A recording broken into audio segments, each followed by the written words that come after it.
In the past few weeks, the entire country has been soaked in tension due to the planned 10-day protest scheduled to begin on Thursday, August 1, driven largely by people on social media. The protest is essentially a demonstration against the all-pervasive economic hardship and hunger across the country.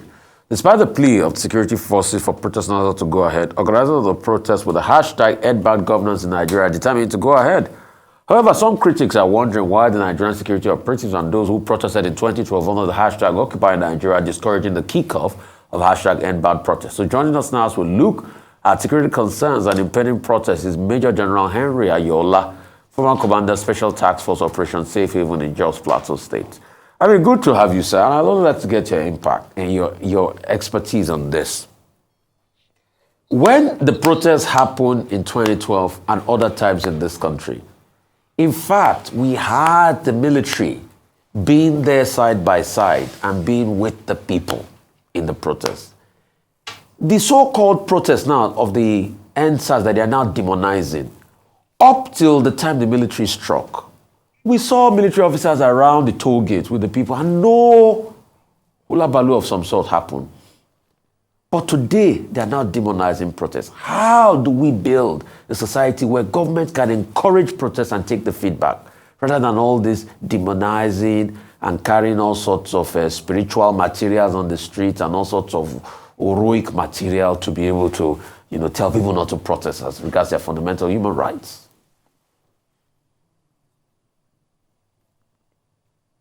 Thank you very much, Rufai. Good morning, Dr. Abati, Rufai, and my sister there, Ayo. Good morning. Good morning. It's a long time now. The last time I was with you guys, you put me so much on the spot. And I was struggling with a jet lag at the time. Ooh. It's nice to be here again. Let me start by saying to the Nigerian public, Nigerians both in diaspora at home, that we have a nation that is self-evident, that is a carefully crafted, painstakingly packaged, and a divinely delineated nation for greatness and for a great purpose.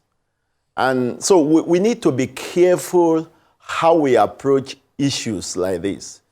I listened to the previous speaker, my sister Yemi of Enough is Enough, Barrister Jesutega and Okpo.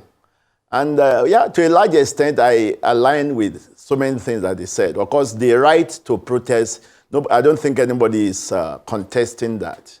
But let me come from a very totally different angle as a security person and look at the security implications as well as the economic implications. First of all, I want to encourage us that the point we are as a nation is what, in change management and development studies, where we call transition crisis. And I see a new Nigeria, and I want to sell that vision to all Nigerians. I see a new Nigeria, a progressive modern nation founded on a set of shared core values, a nation that will be knowledge-based, technology-driven, a nation that will provide a conducive and a facilitating environment for all citizens and provide boundless and equitable opportunities for citizens to realize their potentials and in turn be able to contribute, optimally and maximally to the greatness of Nigeria, towards the end state, of course, of Nigeria emerging as the consolation and the pride of Africa and the black race at large. That's the vision of a new Nigeria I have. And that's why I'm engaged in all of these things I've been doing in the past many years since I left service. That we are created for greatness. And so we must be careful how we handle issues that can derail us from that path of greatness.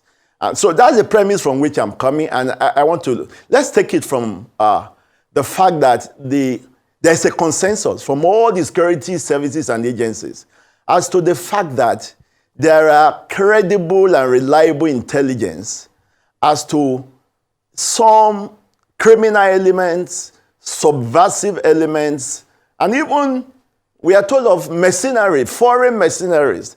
You cannot discount such intelligence coming with a consensus from all the security agencies. Yes, General. And so we need to take that to heart, and then we need to look at which is more important. Protest is for a purpose. Protest, he says, is not an end. It's a means to an end. And we're looking at issues-based protest. All right. And not just protest for protest's sake. All right, General Ayoola. Yes. Yeah, it's issues-based. Yes. Because the protesters, he just talked about the 10, what their requirements are or what the people are asking for. So there are issues around this protest. But let me come to your statement with regards to the fact that they've gathered intelligence that even foreign elements want to hijack this protest. Fair enough. But the question we've consistently asked is, can the security operatives not use the intelligence to safeguard the people who want to exercise their right to protest? Because that's part of their duties. And if you receive intelligence, the purpose of that is to mitigate such risks happening, or at least to reduce it to the minimum, barest minimum, so that Nigerians can exercise their right. I hear you, but shouldn't the intelligence information be used to prevent? Yeah, thank you so very much. That's a very good question. It's a question of if you sense your house is going to be on fire, then you now allow it to let the fire catch first before you now start doing damage control. Nobody does that.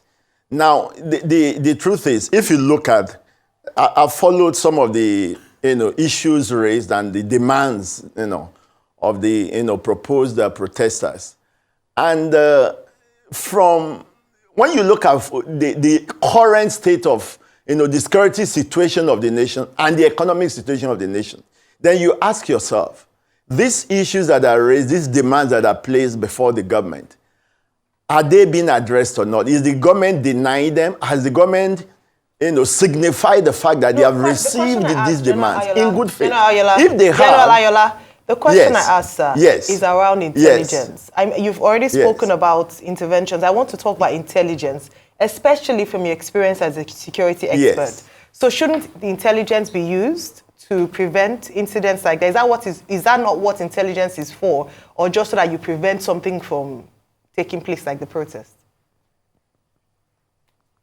Thank you very much. You use the word prevent. I mean, it's a common saying that prevention is better than cure. When you receive intelligence, part of what you want to do is to actually go on the path of prevention. Okay? Yes, you receive intelligence. Now, don't forget that you are talking about different groups protesting. It's not just one group. Let's look at it. Even if the leaders of each group can take responsibility for their group, what of the other groups? I tell you, even within the security agencies, when you do operations, there is usually the advantage of commanders, being familiar with their troops to get the best results. In a case where even as security agencies, if you are going to operate even jointly or in a unified form beyond the armed forces and other agencies, you need a level of, esprit de corps, a level of familiarity, having trained together, to be able to succeed. And that's what makes it totally dicey when it comes to protest, because you are dealing with strange bedfellows with diversity of intentions and goals and objectives, so that there is no one single person involved that can actually take total overall responsibility. So for the security agencies, how do you manage that? It becomes utterly almost impossible.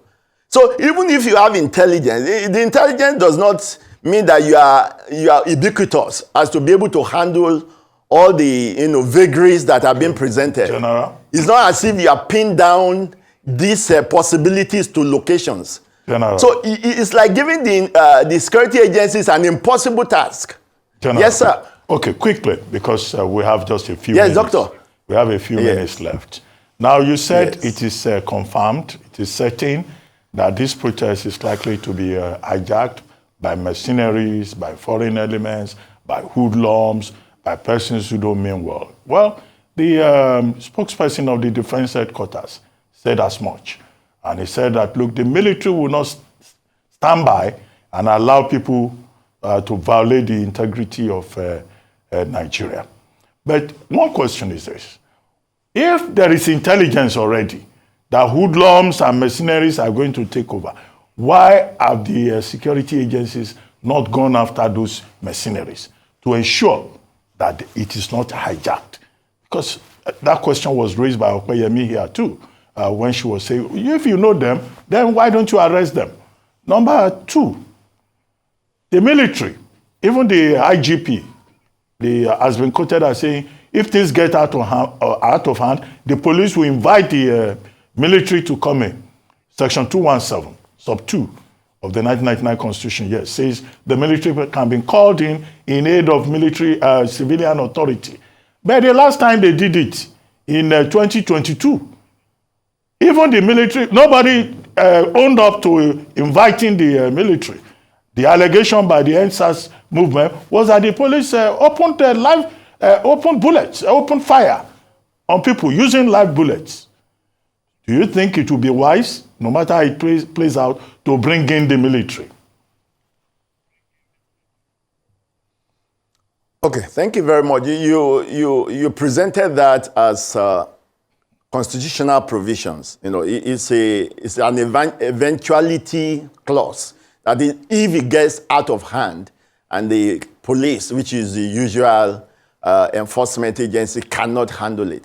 Okay, I mean, that call of calling out of the military is a presidential prerogative. Now, but the point, when you say they have intelligence, don't forget intelligence is like a jigsaw puzzle. Having intelligence, there is no intelligence that is watertight. There is no intelligence that has all the details that even the operatives need in order to preempt it.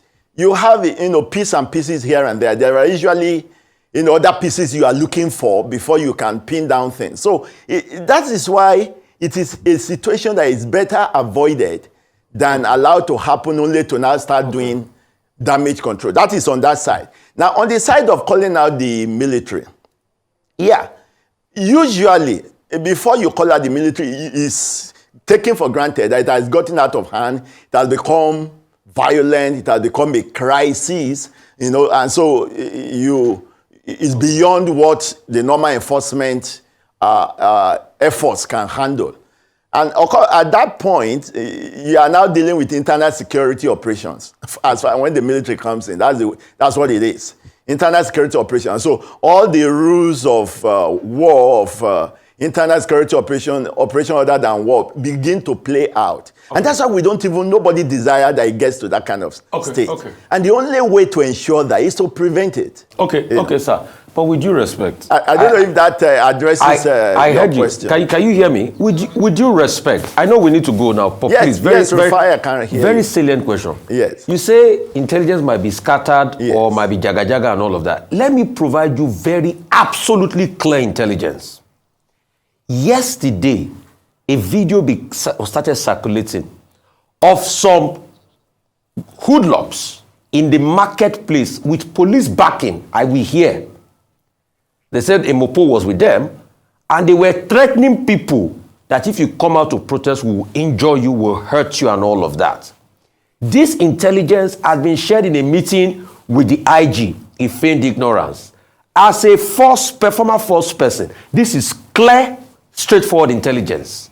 Why is the state not taking it up if it's not hypocrisy? And if you can please respond to that in 1 minute, sir. We have to go out of time. Yes, that's a very simple one. Again, you see, when you're dealing with government, the government is for the people and not against the people. The mentality of we against them, I think we need to discard it and know that when you get such intelligence, it's not as if the people are sleeping there. As if you go there after 1 hour, they will still be there. And it's not as if there was a police already preemptively cited in that place before that incident. So there is no way security agencies can be ubiquitous. All right. And so that when something happens anywhere, they are dealing with it instantly. It doesn't work that way. The reality is that it takes time to respond to any threat. This intelligence thing is beginning to sound like scaremongering. Honestly. Is it possible it's scaremongering? All right. Well, thank you so much for your time, General Ayoola. And of course, we look forward to engaging you in the future.